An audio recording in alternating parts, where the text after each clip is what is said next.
Hey there, music lovers. Welcome to the channel. And as always, I want to thank you for taking time out to check out this video. And in this one, I'm going to be giving you my review of the brand new debut, long-awaited album from Greta Van Fleet. It's called Anthem of the Peaceful Army.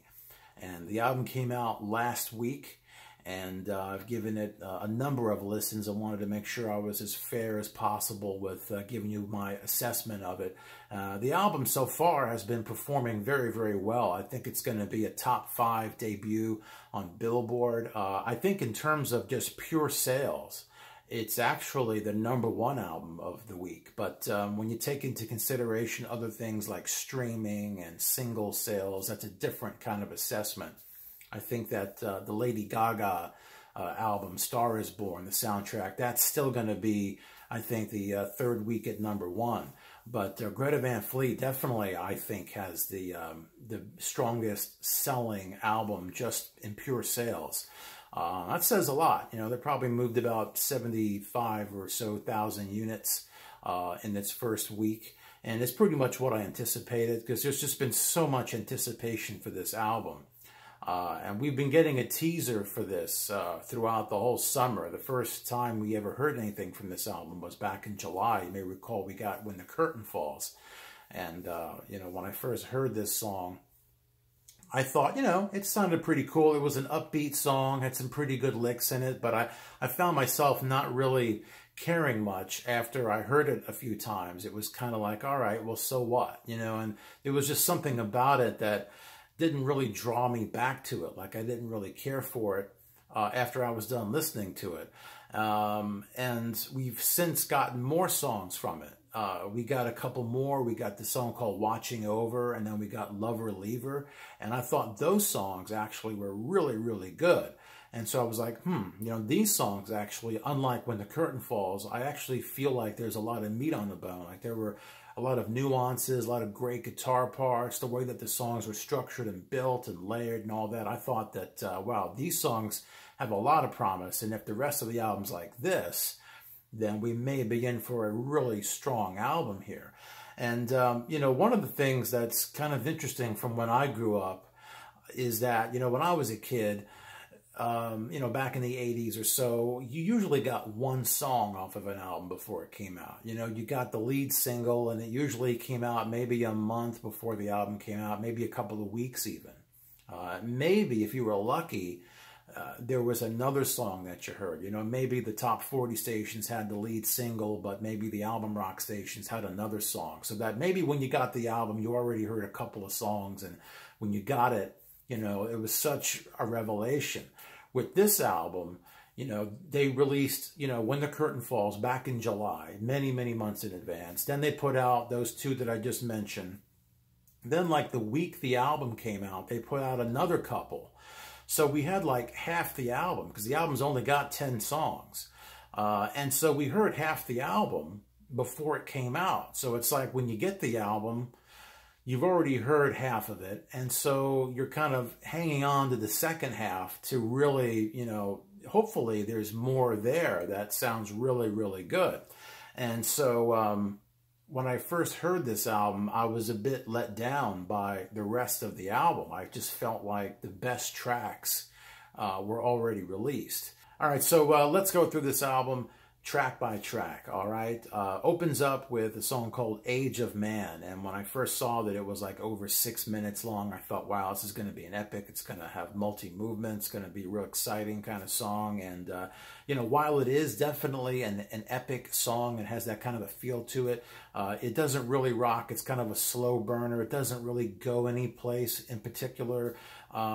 It's a very uplifting song. It definitely has a lot of emotion to it, but it's not a rocker that really takes off.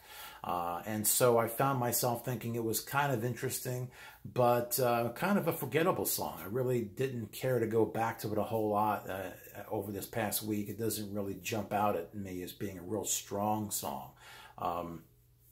The second one is called The Cold Wind, and this is a song that they've been kicking around for the past 5 or so years, which is not uncommon for bands when they put out their first album. Usually they've got a bunch of songs that they've been playing live for many, many years, and they've been kind of, you know, like refining them and everything. And they usually pick the best songs and put them on their first album. And sometimes you'll even see songs, you know, kind of popping up on their first, you know, maybe 2 or 3 albums, songs that they've been playing for many, many years. So The Cold Wind is one of those. It definitely gets things moving. It's got this bluesy rock kind of thing going on. I find it a bit generic, even though it does have some interesting passages, like the guitar solo was really, really cool. But overall, to me, again, a forgettable song. Over this past week, when I think of The Cold Wind, it doesn't jump out at me as having anything that's really unique about it. And that's one of the things I found on this album, is that I can tell that there was a lot of work put into this. These songs were not done quickly. They spent time on it. They did things to make sure that the album didn't go into too many predictable directions. They keep things moving. There's interesting passages, some interesting melodies and harmonies and stuff like that. But, you know, that's one thing. But is it memorable? Does it stick in your mind? Does it really set itself apart? And that's one of the problems I found with this album, is that I really didn't find too much about it that really, you know, set itself apart from the others. And so, you know, The Cold Wind kind of left me cold a bit, to be honest with you. Then we get into When the Curtain Falls, which is track number 3. Now, I've already talked about this song. This was the first song that we got to hear back in July. Again, this is a rockin' song. It's got a good riff in it. And I just kind of felt when it was done that I really didn't care to go back to it a whole lot. I kind of felt like, all right, well, now what? You know, what else you got? It didn't really stick to the ribs, you know. And then number 4 is when things get interesting. We get a song called Watching Over. Now, this was one of the 5 songs that we got to hear before the album came out. And I did a video about this song. And I really enjoyed it. I thought that Watching Over showed a lot of promise. This is a song that's got a slow build to it. It's got excellent guitars in it. There's this sitar effect that I really, really like. The pacing is really good. The transitions. This song is a very, very strong song. A well-built song. A memorable song. This is the kind of song that I was looking for, to see if they could put together a song that really showed that they knew how to build a song and make it memorable. And so Watching Over, I was really impressed with. And it's a song that I did find myself going back to listen to, as well as the next song, Lover Leaver, which is another song that we got to hear before the album came out. And there's actually a longer version of this as a bonus track on the album. It's called Lover Leaver, Taker Believer. It's about 6.5 minutes long. It goes into this jam. Now, Lover Leaver kind of comes tumbling in, and then it takes you on a journey. It kind of just takes off, you know, and it's a real exciting song. It's got some commanding guitar licks in it, great, you know, bass drum kicks going on towards the end. And whether you're listening to the longer epic version of this song with the jam that's in the middle, or even the edit, it's a very exciting song. I think that Lover Leaver is the best moment on the album, and I wish there were more like it. And so, you know, it seems like the first half of this album, the first 5 songs, is where the real energy is. You know, it kind of starts off building slowly with Age of Man, and then by the time we get to Lover Leaver, you know, that's like the most energetic rocker on the album. And then after that, we start getting into the second half of the album, which is more acoustic. Starts off with You're the One, which is a love song. Kind of reminds me of Your Time Is Gonna Come by Led Zeppelin, especially when the keyboard comes in. The lyrics are cliche. It's a very pleasant song, but that's about as good as I can really say about it. I could see it being popular with some fans. You know, you can kind of sing along to it, but to me, it's just boring. I don't really get into it. Followed by a track called The New Day, which is a song that they've been kicking around for a number of years. Again, acoustic, but more upbeat.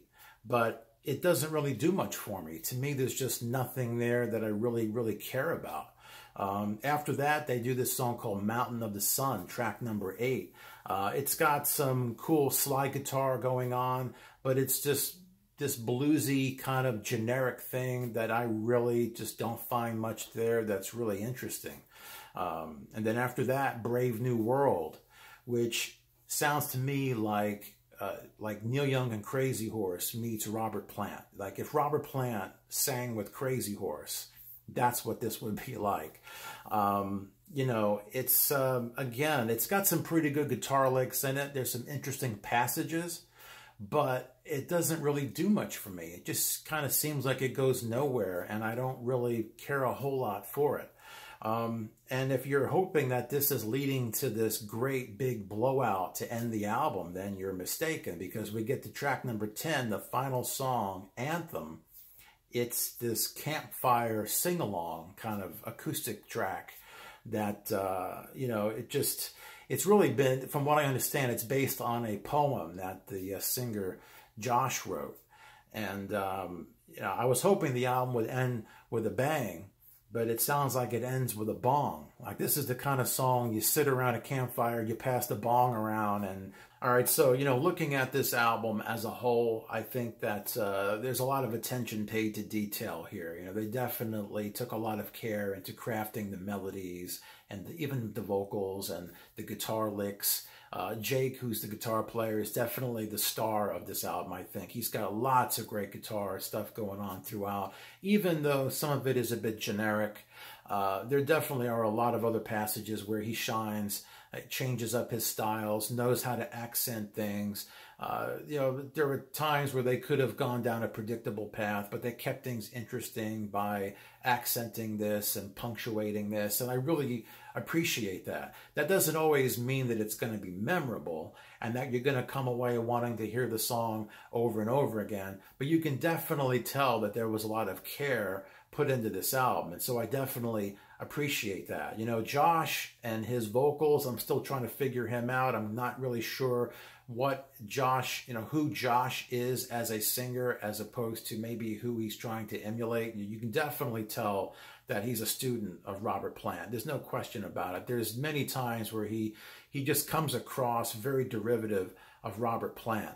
But I will say this, the vocals are very strong throughout. You know, he definitely, you know, he sounds consistent throughout this entire album. A lot of attention paid to making sure that he sounded really good. And the other guys in the band are great too. You know, Danny on drums, you got the other brother on bass and keyboards. They're all solid. They play very, very well. And they've got a long ways to go. You know, this is a new band. They've already started working on their second album. They should be out next year from what they say. But I just found on this album that the sweet spot was Watching Over and Lover Leaver. Everything else around it is forgettable as far as I'm concerned. But I want to know what you think. You know, what are your favorite songs on this album? Did it live up to your expectations? You know, did you buy the album? You know, they're going to sell about 75,000 units the first week, which I think is kind of a low number. I think there's definitely more than 75,000 Greta Van Fleet fans out there. But when you consider that, you can go to YouTube and you can stream it for free. That definitely puts a dent in sales. You know, it's not like, you know, back to, you know, when I was a kid, when I was growing up, you know, if you didn't put your hard-earned money on the counter, you didn't hear the album, unless your friend bought it. But things have changed, and so it's almost like the charts don't reflect the real popularity in a lot of ways. But, you know, let me know what you think. Comment down below. I'll put a link in the description to this new album so you can check it out for yourself. You know, be sure to give this video a thumbs up if you liked it. And yeah, let me know what you think about this new album, Anthem of the Peaceful Army by Greta Van Fleet, long-awaited debut. So thanks for stopping by, and I'll be back soon with another video.